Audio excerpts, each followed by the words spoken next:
Hi everyone, welcome back for the second count of two edition of the TARDIstyle podcast. Today we have myself, Lee, Brittany, Veronica, Carson Summers-Pelkey, Terrah, and me again, I guess. So we all just watched The End of the World, Season 1, Episode 2. I thought there'd be more explosions. Yeah. I don't know, that was one pretty big explosion at the end. Yeah. That's true. I know, I'm just And then making there was jokes. like all the little mini explosions. Alright. Eat your heart out, Michael Bay. Eat your heart out! Yes. So I'm gonna open up the floor to anyone before I somewhat monopolize it, but not really. So who has what to say? If anything. I got nothing. All right. So then I'll start. So my first observation was why you meet a hot girl and you take her to the end of her planet. Great impression. Great first, well, whatever. I don't know about first impression. First impression was run and rip off someone's arm, which he does again. That's his thing. It's his thing. So I'm gonna go and ask about why he might take her there. And I have thoughts, but I want to hear yours first. My first impression, because I had thought of this when we were watching the episode, they first get into the TARDIS and the doctor's like, alright, so where do you want to go? 100 years? That's boring. 500 years? That's boring. Let's go 5./Apple 26. /26. Whatever. Years into the future. I think at first it was just him showing off. Yes, definitely. Yep. Look what I can do! He's like, I'm a monkey. I have a TARDIS. I'm gonna hop around the console. Pretty much. Pressing buttons. Pulling levers. Yeah, Yeah, everything. spinning the rolly thing, that was cool. I want a rolly thing in my car. I don't have a car though, so that would never mind. Then who else has anything to say about that? Because I'm asking. Maybe it was because later, when he would show her the rest of the universe and how happy it was, he has to show her some sadness first, so the contrast that he can get in that. Super high five. I like that. And also there's like a boatload and a half of aliens there. So Yes, Carson and I felt particularly that this episode was racist toward people with blue skin. It was. Seriously! All the people with blue skin died, or No. Or were trees in- too. or trees. All the blue skin no, was trees. all the trees did not die. There were 2 left over that he's like, Whatever. yo, your princess is dead. Whatever. Well, all their ancestors died, so Yes. So, there was an racist and treeist. Yeah, the That's bluest, the word now. treest, racist episode. I mean, not all the little blue things die. They have like the little. But the big blue guy. At the end, they're still polishing the face of Bo's jar. Yeah. That's true. I thought that was Yeah. cute. That was First time you see Face of Bo, doesn't do jack. Anything. Yeah, this is not my first time seeing He Faces Below, doesn't. but He doesn't do jack. I won't ruin anything if you don't know why that's funny yet. I have inkling. But anyway, that wasn't the first time I saw the Face of Bo. First time I saw the Face of Bo was a Tenet episode, but I will not spoil what happened Yes, thank you. because Because Stuff. Stuff. yes, spoiler, sweetie. Yep. Brittany, do you have anything to say? no pressure, just hurry up. It's okay. It's okay, it's okay, I'm kidding. My idea is that he's all like, I watch Gallifrey burn, and he's like, well, you can watch your planet burn too, and he's a bit It's a little spiteful. Yes, it is. I'm not sure if I agree with that entirely. Not at first.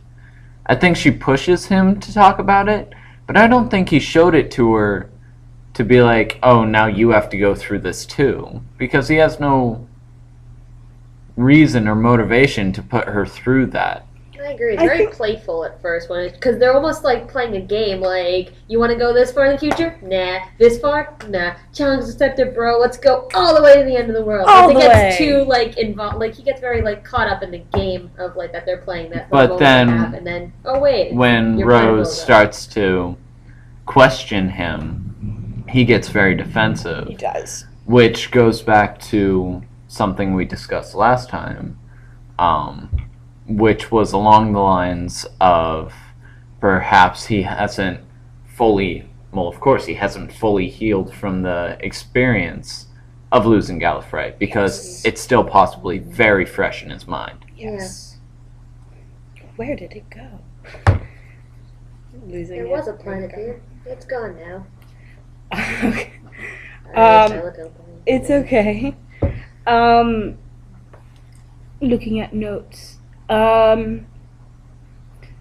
Next, another thing I wanted to bring up is Cassandra and how she reflects like now there's like this kind of like epidemic of women, girls with body image issues, and almost if this is how it is now, how far is it going to go? It's going to go that far. She is the definition of body image issues. Yes.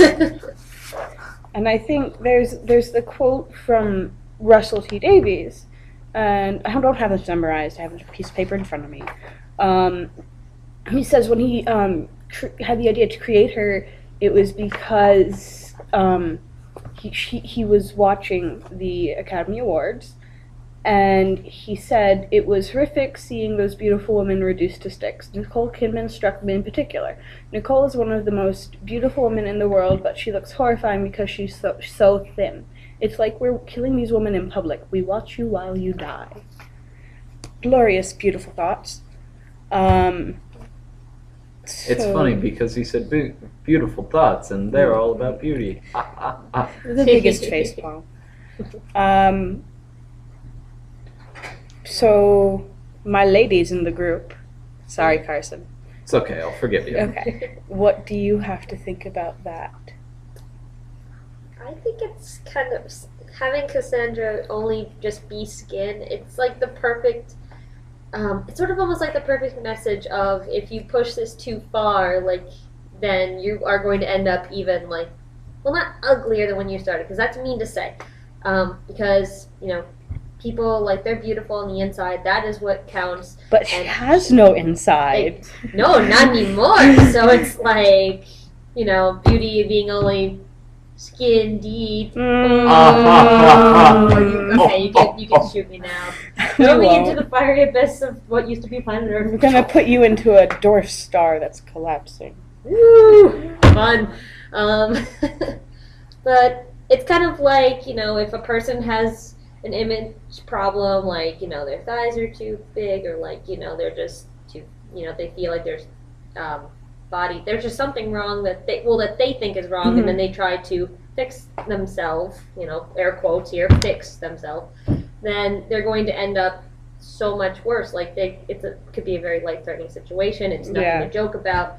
But it's almost like seeing Cassandra, like how she's not even like a person anymore. She's just almost like a shadow of who she used to be. Not even. So it's a good image and a very powerful reminder for all those poor girls who think that they have to do stuff like that to make themselves feel good. And Brittany? I don't know. I mean, I think going on with that whole thing about taking it a little too far, that you don't even have any aspects of like yourself. Pretty much, it's pretty much like all gone. Well, definitely. Do you think Cassandra thinks that she's beautiful? I think she does, because otherwise she wouldn't go through with all that. Well, people being with actresses and getting the face things done to them and thinking that they're beautiful, but really it's what's on the inside that counts, what we all hear from parents and teachers. And that concept, it can be ignored so many times. And Cassandra seems to totally forgotten that I am the last human, and Rose knows that she really isn't, because she's just the piece of skin, and that's not what defines a human. So, Very deep. And I wanted to go back to what Veronica said about body issues not being a joke. If you or someone you love is having body issues, please try to get them help. Help is good, and there's nothing wrong with it. So, disclaimer. Public service announcement brought to you by TARDIsTyle.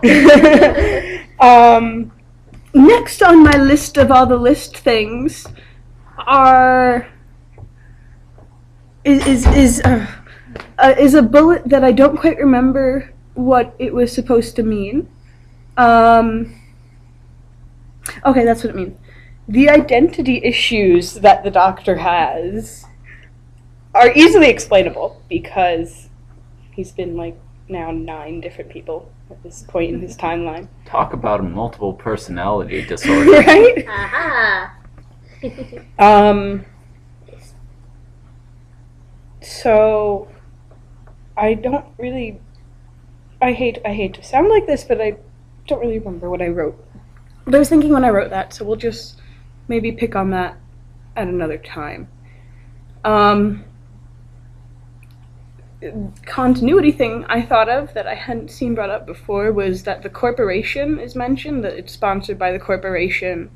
The event, what corporation is it? And then later in the series, and it's not too big of a spoiler, they end up having the Bad Wolf Corporation. So maybe it's the Bad Wolf Corporation. You never know. And they did make a Bad Wolf reference. I think for the first time in the series. Yes. The revised series. There is... Revived. Yes, that one. There is, in the last episode, some people thought that the Nestine consciousness said Bad Wolf, but it actually said Time Lord.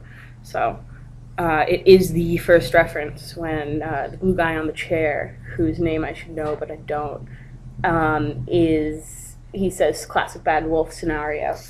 And then he blows up. And then he dies. Hardly knew you. Yeah, I liked him. I wish we had seen more of him. I mean, and he brought such lovely gifts of bodily fluids. Of course. I give you air from my lungs. Best birthday present ever. I don't know. I really want it.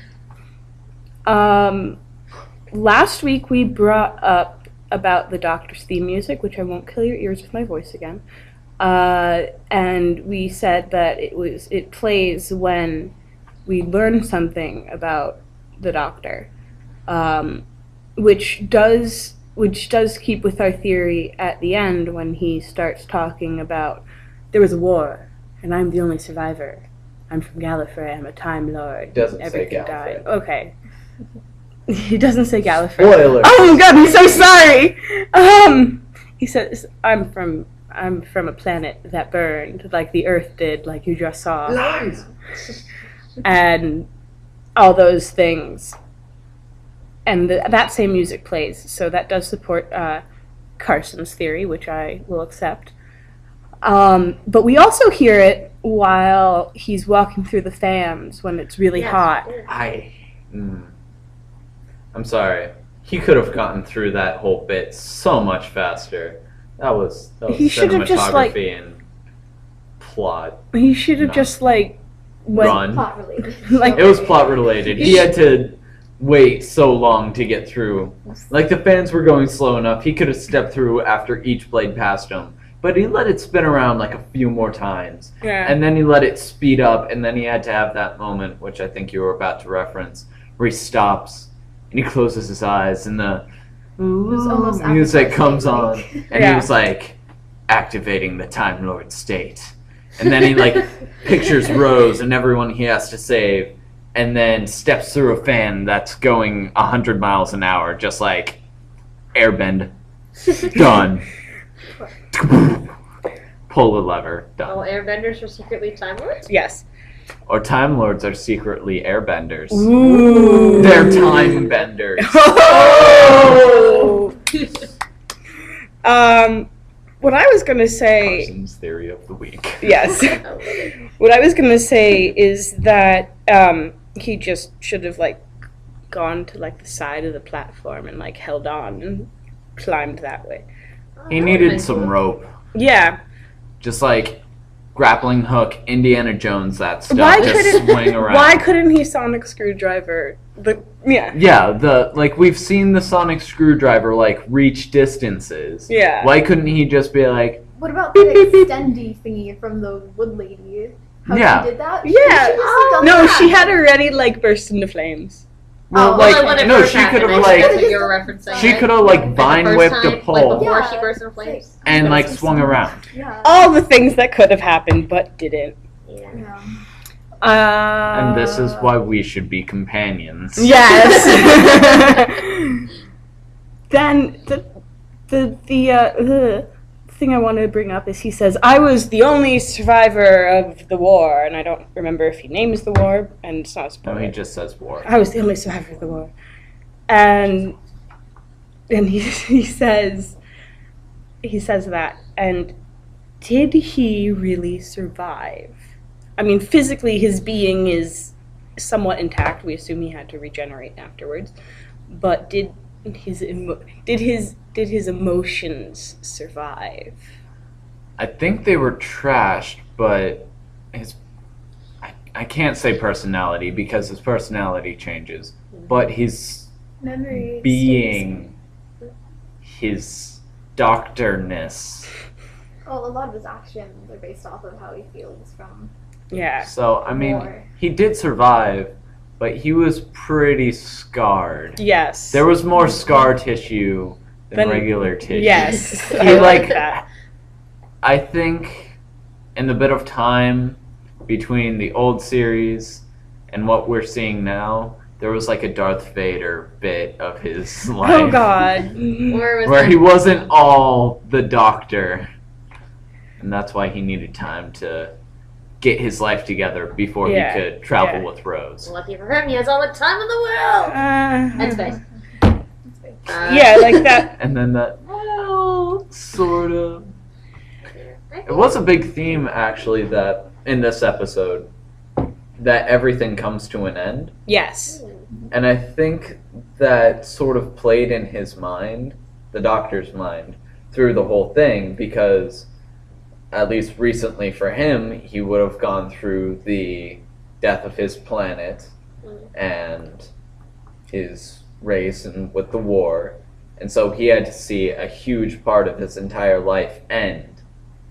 And he also, so that could be something he was thinking about and subconsciously thought about when he decided to take Rose. Yes. It might have been a lesson he wanted her to learn so that when they travel together, she gets used to the idea that all things end. Because Yes. he's had to get used to it. I like that a lot. Even her time with the doctor. Don't go there. Don't go there. We probably won't get Give it another season and a half. Then we can start thinking about it. Yeah. I don't know how long that will take for us to get to. That is my bulleted list. Oh, there's one I skipped. Ooh. Oh Oh no. The doctor kills a lot of people in this one. no. I've noticed that with this reincarnation of the Doctor. Like, he really, like, I guess because I've started with Tennant and, like, I've seen a lot of Smith and a few of the older Doctors as well. This is the one I feel is the most, I guess, unsympathetic to people who really, like, who he feels deserve to die. Like, Cassandra. Like, he really feels like that she, betraying just everyone on the ship and, like, that's your planet, don't you feel any link, I don't know.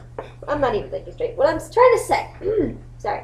What I'm trying to say is he really is very unsympathetic. He's the most unsympathetic Doctor when it comes to people who die who deserve it. Like, she's like, Rose is like, save her, help her, and he's like, nope, everything has its time, and it's just, he really was very adamant about He it. watches her pop. That was a little graphic. Bloody Moisturize. Oh God, shut up. Oh, sorry. Yeah. The door is there, ma'am.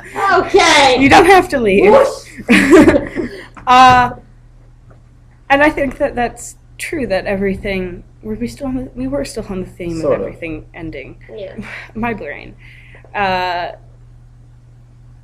And I think that's a theme throughout the entire series. that things, like, even, like, going back 50 years.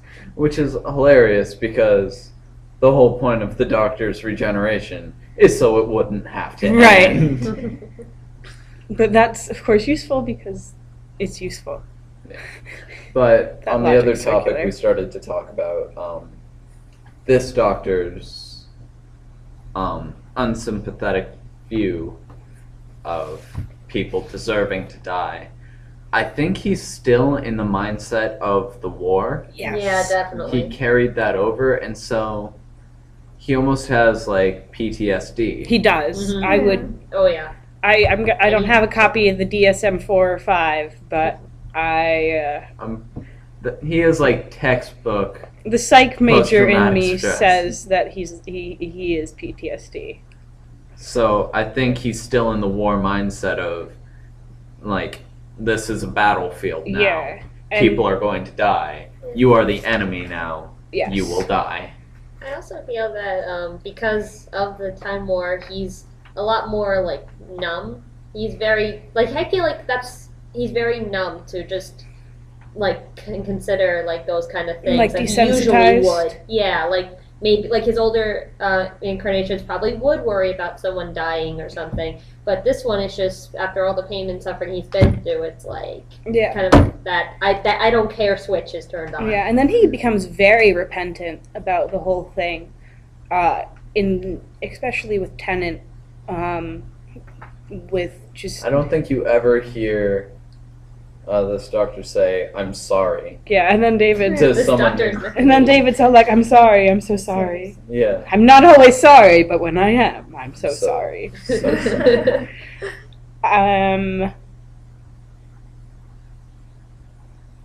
Yeah. Exactly. Cricket. Does anyone else have anything to add? Felt like I had a lot more ideas last episode than I do now. Well, and I apologize. We're at 22 minutes. The other one ran 6 more minutes than this, so not too Oh, bad. that Not was too bad. nice. That was a I really think quick that- 20 minutes. I think this is a good place to wrap up then. Yes. Yeah. I don't know. All right. So You guys. that is going to be our end. And do not forget to subscribe to the blog, follow us on Twitter and Tumblr, and on Facebook. And in real life, if you feel like it. I mean, we're friendly. We are. We won't post restraining orders, bro. We're good. All right. Thank you, everyone. Thank you. Thanks. Bye. Good night. Good night. Bye.